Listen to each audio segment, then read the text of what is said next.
laging nagtatago, laging takot. Aini, alam kong mahirap, pero ayokong mawala ka. At ayoko rin na mawala sa akin ang mga anak ko. Maniwala ka sa akin, mga anak ko lang ang mahalaga. Ayokong isipin nila na masama akong ama. Naiintindihan ko naman yun, Adrian. Pero gusto ko rin maramdaman na may direksyon tong tinatahak nating relasyon. Hindi pwedeng ganito na lang.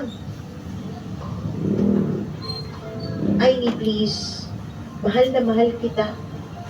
Pero sana maintindihan mo na wala akong magagawa hanggat may asawa pa ako. Pero di ba iniwanan mo na siya, iniwanan ka na rin niya? Oo, Aini. Oo, iniwanan na naming dalawa ni Lara ang isa't isa. Pero pareho pa rin kaming hindi malaya dahil kasal kaming dalawa. At doon ako nagtahimik at Mama Mia. Kasi alam kong tama siya. Hindi niya ako niloko, pero niloloko naman namin ang mundo. 10 lang. Lumipas pa ang mga buwan. Naging normal na ang abnormal naming relasyon. Hanggang isang umaga, habang nag-aalmusal kami ay tinignan niya ako ng seryoso. May sasabihin ako sa iyo, Aini. Ano yun? Nung tulog ka na kagabi, tumawag sa akin si Lara. May cancer siya. Parang nawalan ng hangin ang paligid ko at nahirapan akong huminga, Mama Mia. Hindi ko alam kung anong mararamdaman ko. Awa ba para kay Lara? Takot? O pagkapahiya?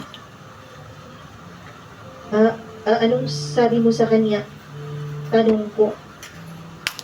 Wala. Umiyak lang ako. Sinabi ko sa kanya na sana gumaling na siya para sa mga anak namin dalawa. Nainig lang akong nakatingin noon sa tasa ng kape ko, Mama Mia. Alam ko kasi kahit anong sabihin ko, wala po akong karapatan na magsalita ng kahit na ano. Dahil pa nung sabihin niya, dadalawin niya si Lara at aalagaan niya ito, alam kong wala akong karapatang magalit sa gusto niyang gawin, Mama Mia. At doon ko naramdaman yung una kong takot. Takot na baka mawala si Adrian, hindi dahil sa pagod, kundi dahil sa sobrang concern